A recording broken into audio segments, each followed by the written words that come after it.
कहानी शुरू करने से पहले एक छोटी सी विनती।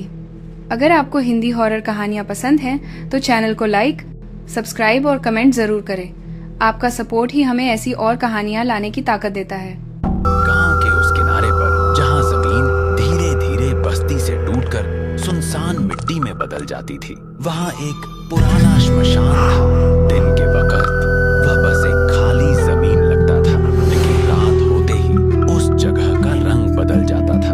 हवा भारी हो जाती थी, पेड़ चुप हो जाते थे और मिट्टी से एक अजीब सी ठंडी बू उठती थी, जैसे जलती हुई लाशों की राख अभी भी जिंदा हो। लोग कहते थे वहां सिर्फ शरीर नहीं जलते, वहां लोग अपनी मजबूरी, अपनी उम्मीदें और कभी कभी अपनी रूह भी जला आते हैं। और जो वहां से कुछ लेकर लौट आता है वह कभी वापस पहले जैसा नहीं रहता। उसी गांव में रहता था राघव, एक आम आदमी, लेकिन जिंदगी ने उसे आम रहने का मौका कभी नहीं दिया। कर्जों का बोझ उसके कंधों पर इतना भारी था कि उसकी कमर से ज्यादा उसका हौसला झुक चुका था। माँ बिस्तर पर थी, सांसें टूट टूट कर चल रही थी और घर के बाहर रोज कर्ज देने वाले खड़े मिलते थे। एक रात राघव चुपचाप चूल्हे के पास बैठा था। उसकी माँ धीमी आवाज में बोली, बेटा तू इतना परेशान मत हो, मैं ठीक हो जाऊंगी। राघव की आंखों में आंसू भर आए। वह धीरे से बोला, माँ तू झूठ मत बोल, डॉक्टर ने जो कहा है सब पता है मुझे। माँ हल्की सी मुस्कुराई। जिंदगी और मौत तो सब ऊपर वाले के हाथ पे होती है बेटा। राघव ने थोड़ी कड़वी हंसी हंसी। अगर ऊपर वाला होता ना माँ तो तुझे इतना दर्द कभी नहीं देता।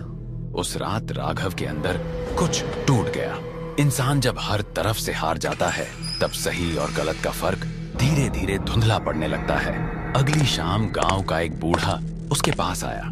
उसने धीरे से कहा, राघव, जब जिंदगी हर रास्ता बंद कर देना तब एक रास्ता हमेशा खुला रहता है। कौन सा रास्ता? मसान का रास्ता। पागल हो गए हो क्या? वहाँ पर कौन जाता है? वही जाता है जिसके पास खोने को सब कुछ होता है और पाने को कुछ भी नहीं। उस एक बात ने राघव के दिमाग में घर कर लिया। रात होते होते उसके कदम खुद ब खुद श्मशान की तरफ बढ़ने लगे। हवा तेज चल रही थी, जैसे कोई उसे रोकना चाह रहा हो, लेकिन मजबूरी इंसान को अंधा कर देती है। जैसे ही राघव ने श्मशान की मिट्टी पर कदम रखा, उसे लगा जैसे जमीन ने उसके पैर पकड़ लिए हों। अंधेरा इतना गहरा था कि उसे अपनी सांसें तक सुनाई देने लगी। उसने हिम्मत जोड़कर चीख कर कहा, कौन है? मैंने सुना है यहाँ पर मदद मिलती है। अगर कोई यहाँ पर है तो सामने आओ। कुछ पल तक सिर्फ खामोशी थी, फिर अचानक जलती हुई लकड़ी की आवाज आई, जैसे कोई चिता अपने आप जल उठी हो। एक भारी और ठंडी आवाज उसके कानों में घुली। मदद हर कोई मांगता है, पर कीमत चुकाने की हिम्मत बहुत कम लोगों में होती है। राघव का गला सूख गया, फिर भी उसने कहा, मैं कुछ भी करने को तैयार हूँ। आवाज धीरे से हंस पड़ी। इंसान जब कहता है कुछ भी, तब वो सबसे बड़ा झूठ बोल रहा होता है। मैं झूठ नहीं बोल रहा, मेरी माँ मर रही है, मैं उसे बचाना चाहता हूँ। आवाज करीब आई, इतनी करीब कि उसे अपनी गर्दन पर ठंडी सांस महसूस हुई। जिंदगी बचाने के लिए किसी और की जिंदगी लेनी पड़ेगी, क्या तू कर पाएगा? राघव चुप हो गया। उसके दिमाग में माँ का चेहरा घूम गया। उसने धीरे से कहा, अगर किसी एक की जान लेने से मेरी माँ बच सकती है तो हाँ। उस एक जवाब ने राघव को बदल दिया। आवाज धीरे से बोली, याद रहे, मसान में लिया गया कर्ज कभी माफ नहीं होता। कैसा कर्ज? हर अमावस्या एक बलि। इतना सुनते ही राघव की सांसें तेज हो गई। और अगर मैंने मना कर दिया तो फिर मसान अपनी बलि खुद चुन लेगा। राघव ने आंखें बंद की और हाँ कर दी। उस पल हवा रुक गई, जैसे किसी ने उसका फैसला सुन लिया हो। सुबह जब वह घर लौटा, उसके दरवाजे पर पैसों से भरी बोरी पड़ी थी। माँ ने हैरानी से पूछा, बेटा ये पैसे कहाँ से आए? बस समझ लो, किस्मत बदल गई माँ। किस्मत तो बदली, लेकिन उस रात से राघव की जिंदगी में एक नया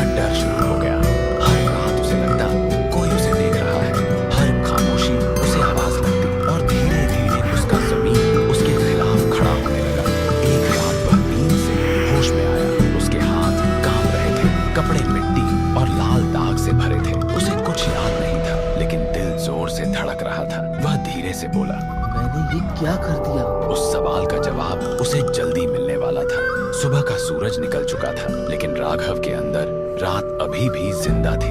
उसके हाथ कांप रहे थे, आंखों के सामने सब कुछ धुंधला था और दिल में एक अजीब सा डर बैठ चुका था।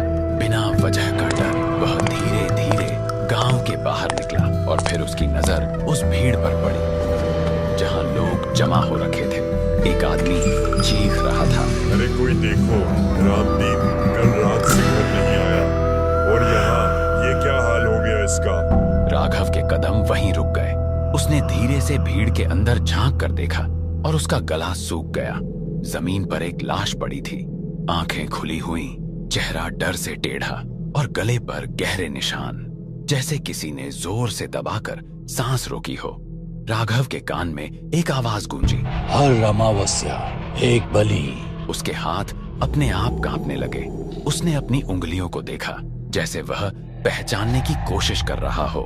राघव धीरे से बोल पड़ा, मैंने ये क्या कर दिया? नहीं, ये मैंने नहीं किया है। मैं ऐसा नहीं हो सकता। लेकिन इंसान अपने आप से कितनी देर झूठ बोल सकता है? उस रात के बाद राघव बदलने लगा। दिन में वह नॉर्मल रहने की कोशिश करता, माँ के सामने मुस्कुराता, लेकिन रात होते ही उसके अंदर कुछ और जाग जाता। उसकी माँ ने एक दिन उससे धीरे से पूछा, बेटा तू ठीक तो है ना? आजकल तेरी आंखों में अजीब सी बेचैनी है। फिर राघव ने झूठी मुस्कान के साथ कहा, मैं बिल्कुल ठीक हूँ माँ, बस थोड़ा काम का स्ट्रेस है। माँ उसकी आंखों में देखते हुए बोली, बेटा दर्द छुपाया नहीं जाता और डर वो तो आंखों में दिख ही जाता है। राघव ने नजरें झुका ली, क्योंकि उसे पता था माँ सच देख रही है। वक्त गुजरता गया और अगली अमावस्या करीब आ गई। उस रात हवा पहले से ज्यादा ठंडी थी। गांव में अजीब सा सन्नाटा था, जैसे सब कुछ किसी इंतजार में हो। राघव अपने कमरे में बैठा था, हाथ जोड़कर, आंखें बंद किए हुए। राघव धीरे से बोल रहा था, मैं नहीं करूँगा, चाहे जो हो जाए। मैं किसी की जान नहीं लूंगा। तभी उसके कान के पास एक फुसफुसाहट हुई। तो फिर मसान अपनी बलि खुद चुन लेगा। राघव की आंखें एकदम खुल गईं। कौन है? कमरा खाली था, लेकिन हवा और ठंडी हो चुकी थी। उस रात राघव ने खुद को बंद कर लिया। दरवाजा अंदर से बंद, खिड़कियां बंद, जैसे वह खुद से भाग रहा हो।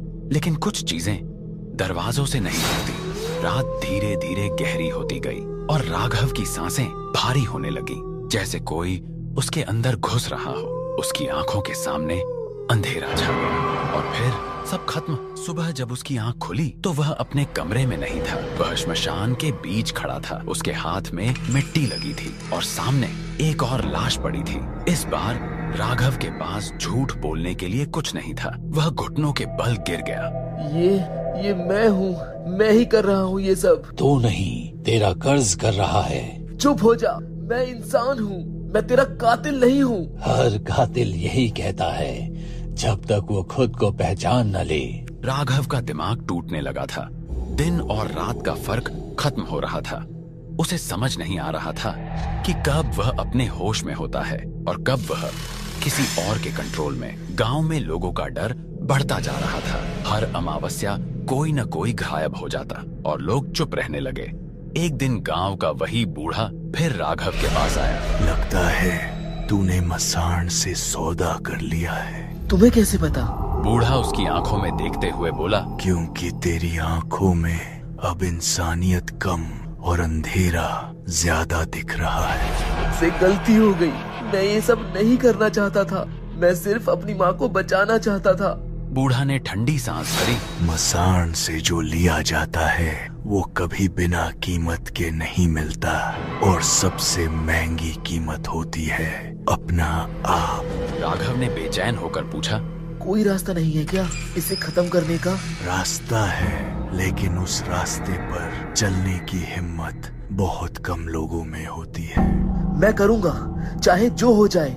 बूढ़ा उसके करीब आया और धीरे से बोला, जिस दिन तू अपनी सबसे प्यारी चीज को बचाने के बजाय खुद अपने हाथों से छोड़ देगा, उस दिन तेरा कर्ज खत्म होगा। राघव कुछ समझ नहीं पाया। मतलब? बूढ़ा ने सीधा जवाब नहीं दिया। समझ जाएगा जब वक्त आएगा। उस बात ने राघव के अंदर एक नया डर पैदा कर दिया। सबसे प्यारी चीज, वो बुढ़ा सुबह क्या बोल रहा था? किस चीज की बात कर रहा था? उसके दिमाग में सिर्फ एक चेहरा था, उसकी माँ। नहीं, ये नहीं हो सकता। अगली अमावस्या करीब आ रही थी और इस बार हवा पहले से ज्यादा भारी थी। ऐसा लग रहा था कि जैसे मसान भी इंतजार कर रहा हो अपने आखिरी हिसाब का। अगली अमावस्या आने से पहले ही गांव का माहौल बदल चुका था। लोग शाम होते ही दरवाजे बंद कर लेते, बच्चे बाहर खेलना छोड़ चुके थे और रात को गांव पर एक अजीब सी खामोशी छा जाती थी, जैसे सबको अंदाजा हो कि कुछ बुरा होने वाला है, लेकिन कोई उसका नाम नहीं लेना चाहता। राघव के लिए हर दिन एक बोझ बन चुका था। वह घर में माँ के सामने चुप रहता, लेकिन अकेला होते ही उसकी सांसें तेज हो जाती थीं। उसे लगता जैसे कोई उसे देख रहा हो। हर वक्त, हर जगह। एक शाम उसकी माँ ने उसका हाथ पकड़कर धीरे से कहा, बेटा, तू मुझसे कुछ छुपा रहा है। नहीं माँ, मैं क्यों छुपाऊंगा? माँ उसकी आंखों में देखते हुए बोली, क्योंकि मैं तेरी माँ हूँ, तेरी खामोशी भी समझ लेती हूँ। राघव की आंखों में आंसू आ गए। वह धीरे से बोला, माँ, अगर मैं तुझसे कहूँ कि मैं बहुत बुरा इंसान बन गया हूँ, तो तू क्या करेगी माँ? इंसान बुरा नहीं होता बेटा, उसकी मजबूरी बुरी होती है। राघव टूट गया। पर अगर मजबूरी किसी और की जान बन जाए तो? माँ चुप हो गई। जो सही है वही करना बेटा। उस रात राघव को नींद नहीं आई। हर लफ्ज उसके दिमाग में गूंज रहा था। जो सही है वही करना बेटा। रात गहरी होती गई, हवा ठंडी हो गई और फिर उसके कान में वही आवाज गूंजी, वक्त आ गया है। इस बार मैं किसी को नहीं मारूंगा। आवाज ठंडी हो गई। तो फिर मसान अपनी बलि खुद चुन लेगा। उस पल राघव को बूढ़े की बात याद आई। जिस दिन तू अपनी सबसे प्यारी चीज को बचाने के बजाय खुद अपने हाथों से छोड़ देगा। उसके दिमाग में सिर्फ एक चेहरा था, माँ। राघव का गला सूख गया। नहीं, ये नहीं हो सकता। रात के बीच उसे महसूस हुआ जैसे उसके पैर खुद ब खुद चल रहे हों। वह उठकर बाहर निकला, बिना सोचे, बिना समझे। जब उसकी होश वापस आई, वह श्मशान के बीच खड़ा था। उसके सामने एक चिता जल रही थी। हवा और ठंडी हो गई। आवाज धीरे से बोली, वक्त आ गया है। नहीं, मैं नहीं करूंगा। आवाज हंस पड़ी। फिर देख मसान का फैसला। अचानक राघव के सामने एक चेहरा उभर आया, वही चेहरा जिसे वह सबसे ज्यादा प्यार करता था। उसकी माँ। वह धीरे धीरे उसकी तरफ बढ़ रही थी, आंखों में डर और चेहरे पर बेचैनी। माँ की आवाज कांप रही थी, बेटा, तू यहाँ क्या कर रहा है? राघव के हाथ कांपने लगे। माँ, तू यहाँ पर कैसे? आवाज फुसफुसाई, सबसे प्यारी चीज। राघव घुटनों पर गिर गया। मुझसे ये मत करवा। माँ उसके पास आई, उसके सिर पर हाथ रखा और बोली, बेटा, तू डर मत, जो सही है वही कर। माँ की बात सुनकर राघव रो पड़ा। मैं कातिल बन चुका हूँ माँ, कातिल।